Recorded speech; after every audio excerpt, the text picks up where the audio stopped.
Martial Art World Special welcomes you. My name is George Strickland, and I'm here with my co-host, Cindy Main. We have a great treat in store for our viewers in this episode, Cindy. The Martial Art World visited Chioggia, Italy, where the championship American Goju karate team took on the Italians in a world-class karate competition. What else do we have in store for our viewers this episode, Cindy? Well, George, from Rhode Island we have Professor Nick Cerio and the Kenpo hands. Also from New York, Fu Tak Wah Eng and Tiger Claw. Plus we have reviews, special segments, and more on the Martial Art World Special. So stay tuned. We'll be right back. The Martial Art World is sponsored in part by Inside Kung Fu and Inside Karate, the finest martial art magazines available anywhere. Look for them today. Martial Art World is back, and we'll take a look at scenic Chioggia Sotto Marina, Italy. Now let's see the fights at Chioggia. Hello, my name is John Burke, and I'm here with Shihan Rick Pasetta at ringside for the first international trophy competition coming to you from Chioggia Sotto Marina, Italy. Rick, we have quite a few bouts for the folks at home today. What do you have to tell us about our first fighter coming up, Marty Eubanks? Well, Marty Eubanks is well known throughout the United States in national competition. He's number one lightweight and of course, number one in that weight division.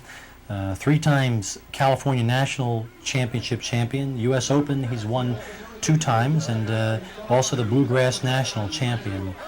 Really a very strategic type fighter. You're going to see in this match he's fighting an opponent who's almost a foot taller than him, and just almost, I guess, 20 pounds, has almost 20 pounds on him. If I may, he looks really pumped up, Rick. He's pacing. This is quite characteristic of Marty Eubanks, and he has an enthusiasm that carries over to the other team players as well. He psychs himself before the match. He does a lot of lateral movement, and he's very, very deceptive and uses angular fighting to get inside the reach of the longer opponent. I think that's what we're going to see in this match here. That would probably be his best strategy in fighting the taller Austrian Michael Kruckenhauser. He has a brother on this Austrian team, doesn't he? Yes, Peter Kruckenhauser, who we'll see in the second match against Larry Yates. Big guy. He really can move around that ring too. So okay, we have a blitz by Marty Eubanks. There he comes over the top with the ridge hand, and then a punch following it, and the point goes to Marty Eubanks for that second punch, which landed to the face area. Now I should tell the folks at home we got a very, very well-known centerman in the ring there. That is Walter Meneghini, who is the American Goju Karate head instructor in Italy? Yes, he's the head instructor of the Akai Association in Italy, but he's also the regional director to the WACO, World All-Style Kickboxing Organization, for that part of Italy, and for the last 2 years has been the coach of the Italian national team. Now, we got Marty. I just want to let the folks know because they might be a little confused. Marty is in the white gi with the American stripe down the side, and of course the Austrian, being the bigger fellow, is wearing those American gloves.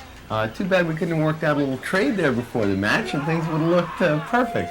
Well, I think there's a lot of American paraphernalia that's really very popular in Europe, and like you said, it's quite interesting that the Austrian would wear gloves with the stars and stripes on them.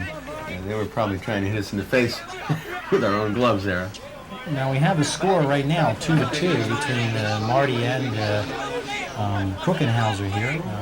We have 2 hand techniques or punches scored by Marty and 2 kicks by the Austrian. So you can see the hands versus the feet in this competition. Marty moving in just then, jamming the kick, trying to punch over top, but falling short and connecting with the arm.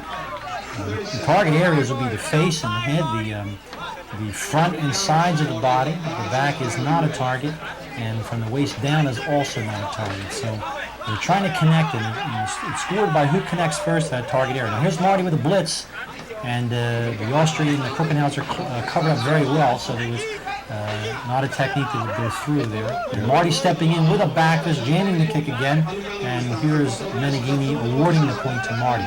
There are 3 judges in this competition. You have a majority of the 3 must vote to score a point on each clash, and if there is no majority, then nothing is scored. Marty, the winner, with a score of 4-2 at the end of the first match here in Kyoja Sotomarina. Shihan Rick Pasetta and John Burke here at ringside. We've got Larry Yates coming up for the American team, and we've got Peter Kruckenhauser, the brother of the first Austrian fighter. These two gentlemen are pretty well matched, and size-wise, not quite as off as Marty and the other fellow. But what do you think we got coming here, Rick? You got about a 15-pound weight difference, but they're pretty much the same size and stature. Kruckenhauser, Peter Kruckenhauser, is probably the better of the two brothers here, and being three-time European or third place in the European Championships and also Austrian national champion. Larry Yates just attempted to take him down. He took him down and tried to score with a ridge hand, but the stop had been called by the referee. There we have two spectacular techniques, a jumping back fist and jumping side kick by Kruckenhauser, both blocked by Yates.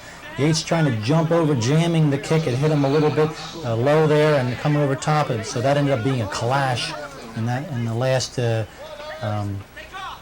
clash between the two. Both fighters coming in again. We had the back fist of Kruckenhauser missing Yates, going by him, and the blow, right hand blow of Yates landing on the arms. Remembering the scores have to be to the frontal area of the body or the ribs under the arms. If they fall on the hands or arms, then they're scored. They're not scored as a point. Kruckenhauser catching Yates in that last blitz with a punch on the way in. Larry had told me that he was a particularly hand technique fighter, more than legs, and Kruckenhauser here seems to have a lot of leg technique. But both men are throwing good technique. If you look closely, you'll see Larry's very fast with his hands, and he'll keep him down, then move right in. See that back fist? Boom! Sure. Comes right Setting up. the hands up with the feet. He let that leg out there. Kruckenhauser tried to sweep. He countered over with a very quick back fist off the lead hand. Here, Kruckenhauser coming back with his own blitz, but each blow fell short of the target. As a result, there's no score given by the judges and referee. A reverse punch there to the body by Larry Yates earns him. Very steady fighter, that Yates. Very steady, very even. He's with it all the time. Beautiful sweep. I mean, in competition, I don't know how the points go with that, but it looks very good to me. Yeah, but Kruckenhauser there, John was able to catch him with the back fist before he went down, and so the point then went to Kruckenhauser on that particular clash. Time is called at this point, and Kruckenhauser has a 1-point lead, score being 3-2. Kruckenhauser against Larry Yates. Well, it's always different between competition and the real stuff, but these men are fighting hard, and let's see what the next match looks like, Rick. Well, Rick, the Gulf of Venice, Kyoja Sotomarina, what a beautiful place, what a beautiful night, and we have got another fight. These Austrians are tough, but if you ask me, I may be a little slanted. I think the Americans are a little tougher. How about you? Well, John, I think it goes without saying that the American fighters are some of the top karate fighters in the world today, and they can hold their own anywhere. I think we were just a little bit more prepared than the Austrian team in this particular meeting with them here in Plaza Europa in Sotomarina. Now, I spent a little time with Alex Hunter from Vineland, New Jersey. Alex he's a really active guy. He's got an interesting personality, and now we've got, I think he's bigger than the Austrian here, would you say? Oh yeah, he has a little bit of reach advantage, and I saw Marty over on the side there pumping him up, and he is just really psyched to the max here, moving around and coming in very aggressively. We have a warning from the official there because he told Hunter to stop, and Hunter being pumped up didn't stop immediately, and the referee, of course, having to control the fight. Now this is Alex the Head Hunter, as his nickname goes on the circuit. Well, that last punch was to the body, reverse punch, but you'll see him go to the head a lot of times too. He attempts a sweep there, misses the sweep, tries to kick from the floor to cover himself, and of course none of it's valid for a point at this point. That last punch being off of the arm of Kurtz, the Austrian fighter, Robert Kurtz. He's got those long legs, you know, and they really can keep the opponent at quite a distance. Look at how far out he keeps that leg. Also, he's a little taller up. Meneghini warned the Austrian fighter a moment ago to keep his kicks higher. That last particular punch, a back fist counter attack by Hunter to the head there, scored. The Austrian blitzing, but he's off balance, and he's barely reaching Hunter. Hunter trying to step back and counter with kind of a swinging punch. Catches him with a defensive side kick, off the lead leg to the body, gains him his 3rd point in this match. That style on the part of Hunter. Yeah, he does move around a lot, and he really doesn't look like he's on balance yet. He is able to come from that shifting movement into a valid explosive strike. I'm sorry, Marty told me his teacher's Marty Manuel. Yes, Marty Manuel is a former world contender from the PK kickboxing out of Vineland, New Jersey. His other teacher, Eddie Andahar, was the first world welterweight champion in the Professional Karate Association kickboxing some years back. A little equipment adjustment. Now we're back to the match here. Okay. Well, they go fast. They really do, Rick. Quick enough to have Alice rack up a 6-0 lead, a shutout over the Austrian Robert Kurtz in this match.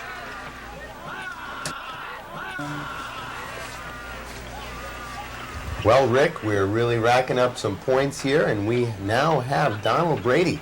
He's one of the American champions. We're looking up at the Austrian now. That's the Austrian coach, and this fellow's name again is Helmut Forka. He is from Vienna, if I'm not mistaken. John, this should prove to be an exciting match. Donald Brady, one of the premier fighters in the U.S. right now, the #1 super lightweight, an excellent kicker. Uvroka, 5th place in the World Championships in January 1990 in Venice, Italy. 3rd place in the Austrian championships 3 years in a row. He also holds 5 Viennese championships. Yeah, absolutely. Look at those legs on Brady. He is fast. Starting off with a side kick to the body, 1st point scoring. That 2nd hook kick looked like it connected to the head, but possibly grazed past, so it didn't score a point.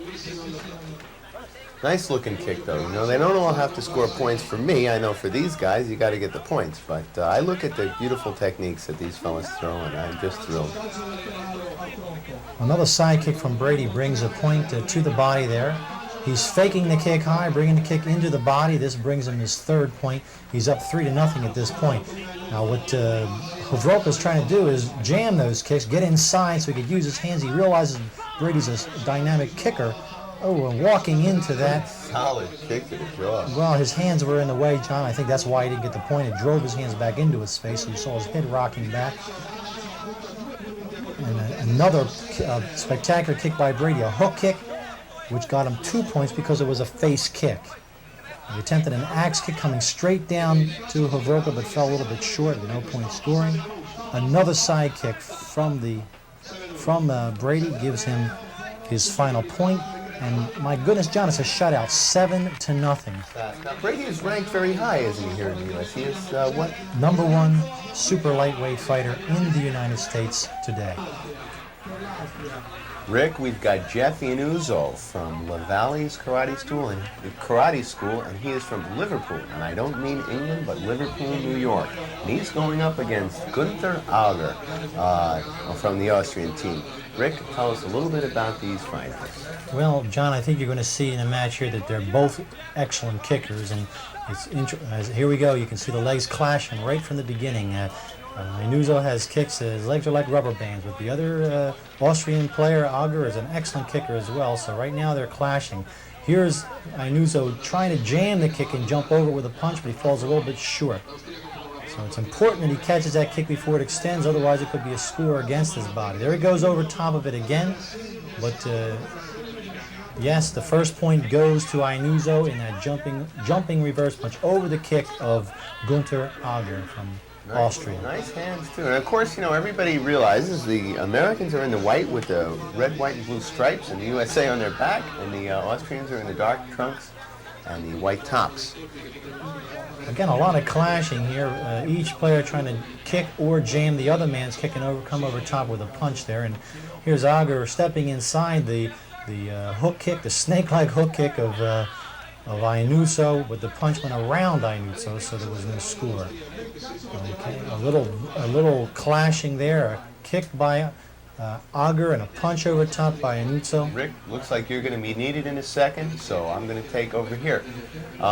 We've got several matches left in this between the Austrians and the Americans, and Rick has just left us to go discuss with the Austrian coach what that last situation was. Of course, whenever you have competition, there is occasionally some question that needs to be answered, and here we've got some very, very competent judges and very, very competent ring officials, as well as good coaches. Okay, Rick, you get comfortable here again, and we'll go on with the match.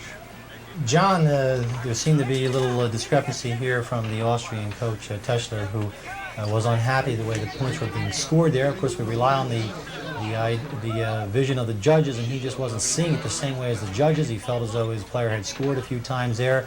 It looked to me like a number of them were clashes, but it's possible that some points were missed for the Austrian player. Can I say ouch for Jeff there?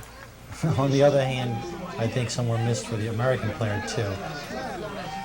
Fantastic legs on that Anuzo gentleman, and I see him work. When you see that kata, you'll understand what else this man is capable of. He missed a real nice jump kick by Anuzo there a second ago. He missed, and then Gunter Auger came in with a nice clean reverse punch over top. Notice he's pushing him away with that front kick as he jumps, with a front leg kick as he jumps. And Anuzo trying to drop underneath the sweep, and Auger almost caught him with a counter punch, but the referee had already called stop. He's trying to jump in and jam that kick. Remember I mentioned earlier, he doesn't want to be on the end of the leg. That time he was on the end of the leg, and Gunter come back with a point for that.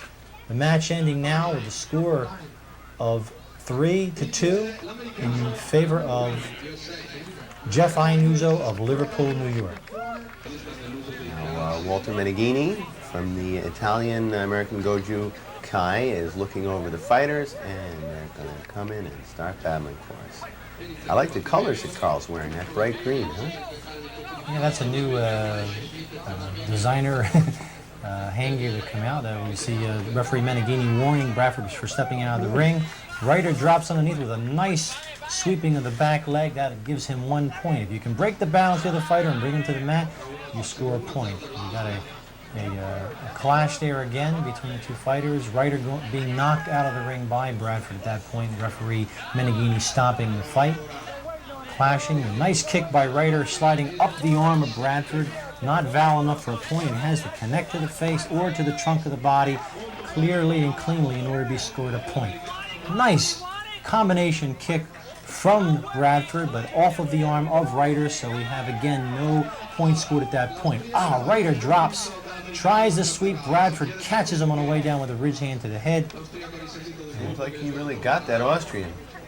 It sure does, and like I said, Bradford is a pretty hard hitter, and in this type of competition, you have to remember that the object is to control the technique. It's not a knockout fight.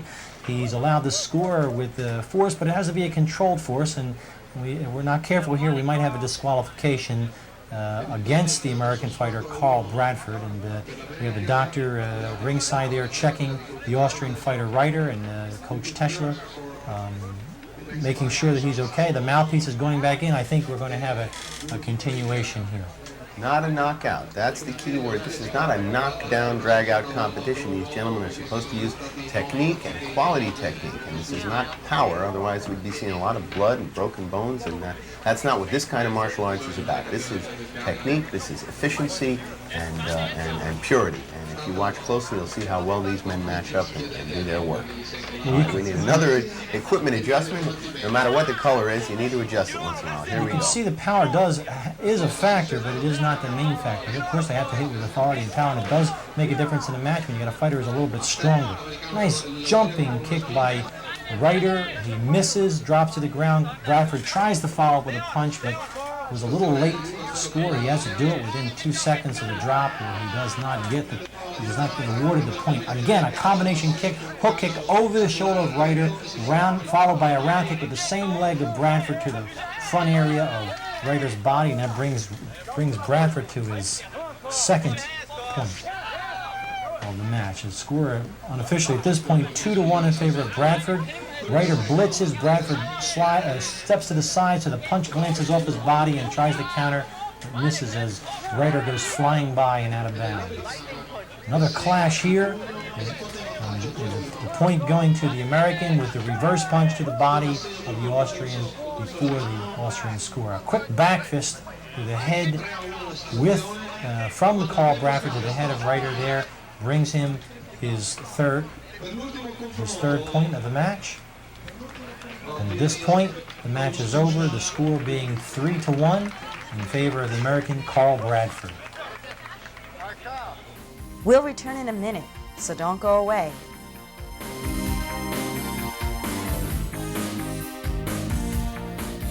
Martial arts involves many different methods of defense and attack. In this story, we find out about the Kenpo hands from Professor Nick Cerio. Now to Rhode Island for the story. Well, Kenpo has a pretty long history. Its roots go back to China. The word Kenpo originally was called Chuan Fa or Gun Fa, which means the law of the fist or the way of the fist. From China, when it went into Okinawa, they changed the characters. When they got through changing the characters to the Okinawan calligraphy, it read Kenpo. Ken meaning law, po meaning way or fist. So we now got the word Kenpo, which means law of the fist. In Okinawa, it's spelled Kenpo.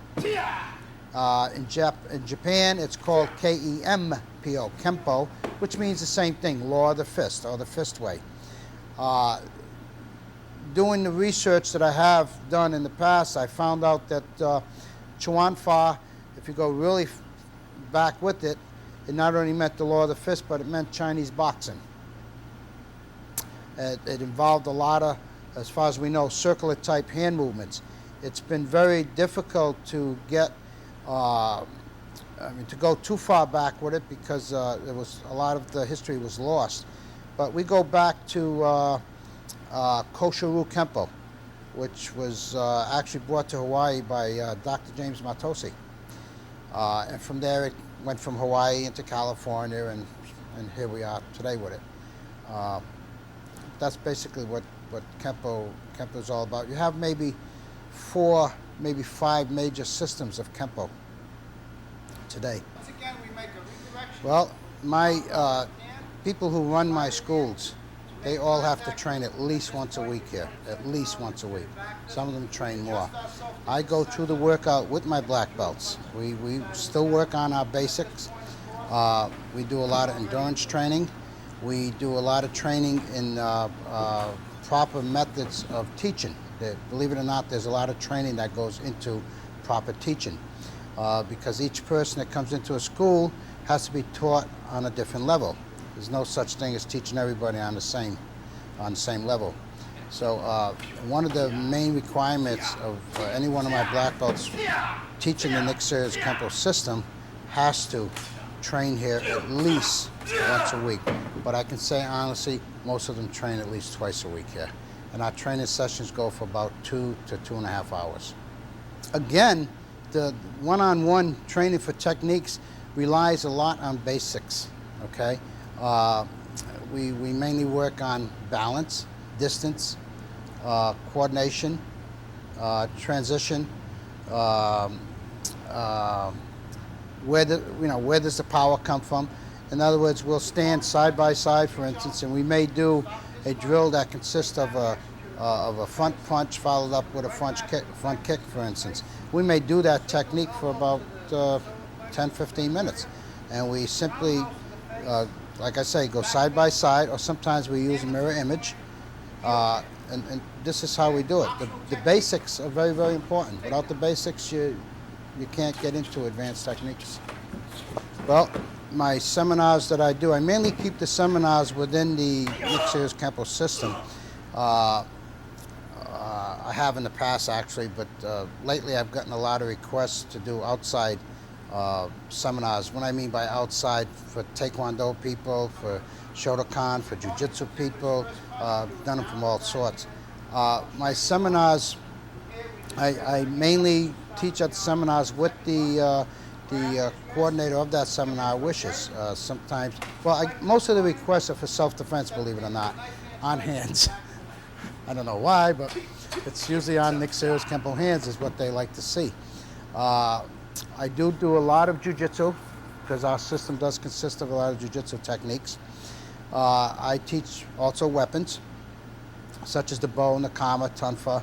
I teach traditional and non-traditional weapon forms. My biggest seminar was in Quebec City about 2-3 months ago. I did a seminar which we had a total amount of 576 participants there. So, but I am open now for all types of seminars. Like I said, we kept it within the Kenpo system, but we've gotten so many requests that I now do them pretty much all over.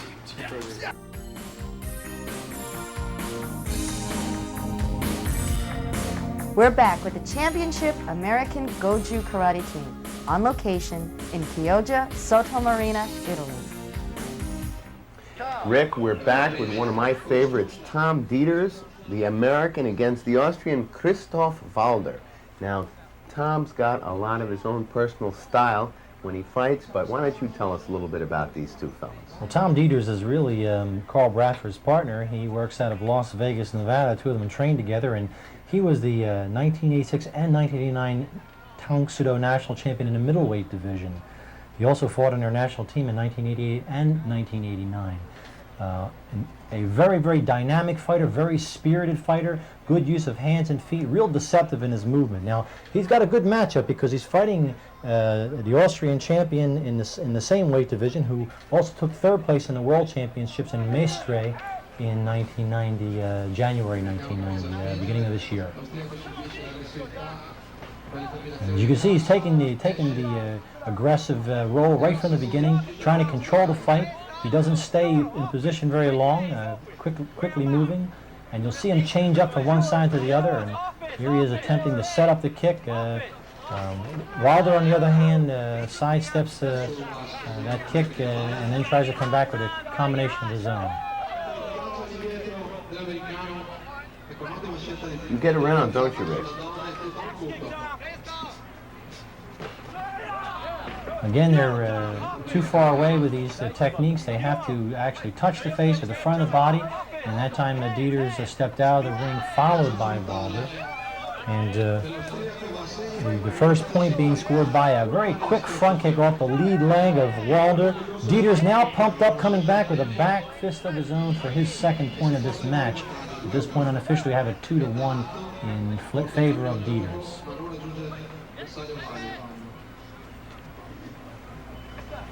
Now, you mentioned Mestre before. That's in Italy, too, isn't it? Mestre. That's just outside of Venice, John.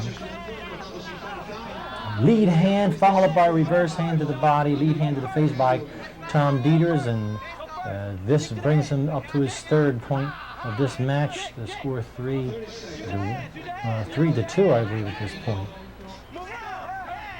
Again, a attempted blitz by Walder, falling short, and Dieters countering a combination of his own, brings him back to his fourth point. Nice, solid shot there. And both clashing, though, off the hands of each other. Foot going to the body there, Walder going to the head there, both scoring at the same time, so the points cancel each other out. It brings us to the end of this match. No, I'm mistaken. We still have a few seconds left. The time is called by the announcer. The match finishes with Dieters ahead 4-2 over Christoph Walder of Austria. I'm John Burke, and I'm here with Shihan Rick Becerra on a beautiful evening in Chioggia Sottomarina, Italy. We are here for the fights between the Austrians and the American team. Rick, tell us a little bit about who's coming up. We have Charles Thompson from Coatesville, Pennsylvania. His opponent from Austria is Reinhard Wurm. Charles Thompson is a pretty young and up-and-coming fighter in the Delaware Valley area.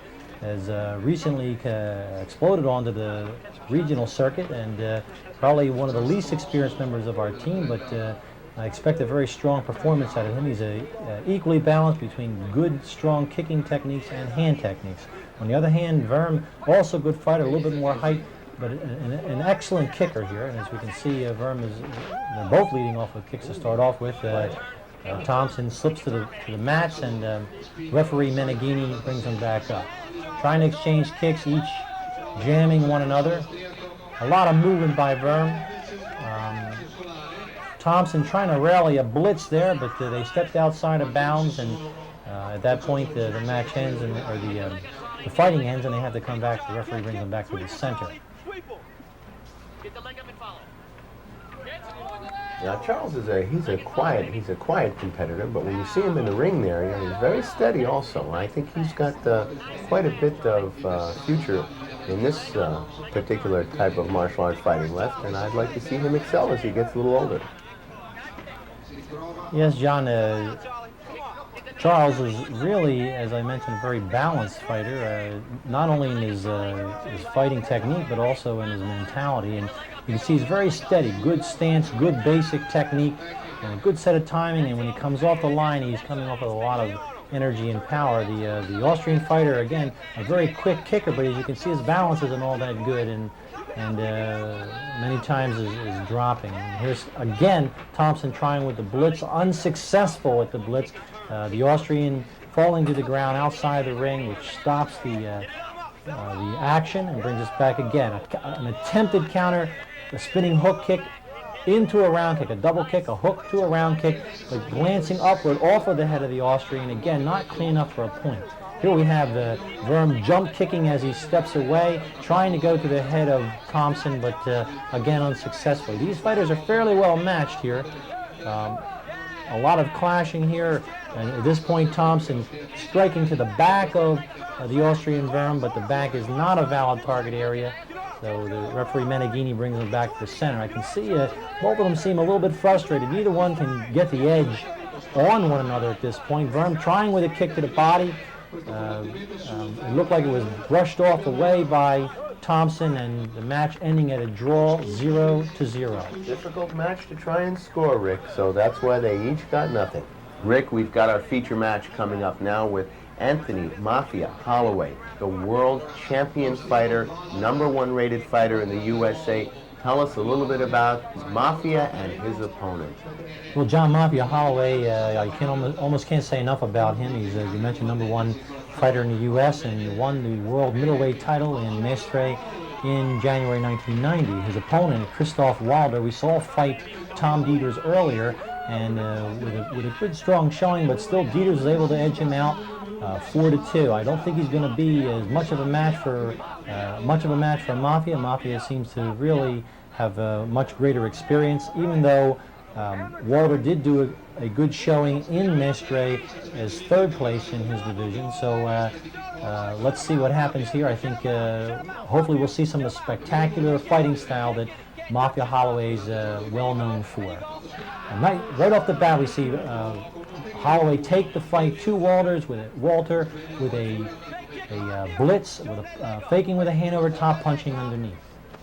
Very, very smooth motion, very, very quick on his feet. He bridges that gap very quickly. Notice the leg coming up, the double kick before it's down. Walter stepping out of the ring, stopping the time for a moment. We come back, and Walter, quick off the gun, takes the blitz to Holloway, scoring with a double lead hand strike to the face area. Spinning kick off of Holloway, hitting the hand. He leaps, throws the back fist, scores to the face of Walter, even though Walter is trying to sidestep there. Blitz underneath. Notice Mafia first goes over top, then he comes back right again underneath, not giving his opponent an opportunity to really recover from that initial shock of the first hit. Kicking off of the shoulder, and the second side kick coming under the arm to the ribs. Another point for Mafia Holloway at this point, leading now with a score of at least 4-1 unofficially, of course. Round kick off the back leg of Holloway. Walter trying to come over top with a punch, but too late. This technique scoring first, of course. Here we go. Mafia taking to the air with a cartwheel kick. Not as clean as he normally does, but enough to score a 2-point head kick at this point, again, broadening his lead ahead of Walder at this time in the match. You got to watch for Mafia's legs. He's got incredible flexibility, and oh, there's one right there. Jump spinning hook kick to the head. If he's off the ground with that kick, that's a 3-point scoring technique, bringing Holloway at this point 10-1. What an impressive lead by Mafia Holloway of Boston, Massachusetts. The score finally 10-1 in favor of the American champion. And I'll tell you, congratulations are in order for a very strong American team that went up against these Austrians in Italy. And Rick, what do you have the team scores at the end of these matches? Well, it's a little bit lopsided here, John. We have 7 American wins, 1 draw, and 1 win for the Austrians. And if we score and total the points, we have 38 points on the scoreboard for the American fighters, and they held the Austrians to a mere 10 points over 9 matches. Quite a victory for the U.S. team at this point. And we, again, thank the Americans, and a very, very game Austrian team gave it their best shot. We are now going to a special story with Fu Tak Wah Eng from the Fu Jow Pai, which means Tiger Claw Kung Fu. The Tiger Claw is an imitation of a fighting tiger, the spirit of the tiger when he's attacking. So we use a lot of claw movement and the arm rocking it and striking at the same time. Need a lot of training on this wrapping it bad and a lot of different dynamic tension training. It's a very unique style of martial art. So Tiger Claw is mainly mean claw as a tiger. So you need to sharpen up your finger. So like a weapon, just like a little cat is scratching on the pole to build up that claw, sharpen up your finger. So you need to use a lot of wrapping training, like push-up and dynamic tension to build up the muscle in between your fingers. So when you clawing your opponent, you have the grip, you won't lose. Right. The knot training is actually a very ancient training from the old temple, But that's the way they feel like when you tear open an object. Like when you wrap somebody, you tear it open like a knot.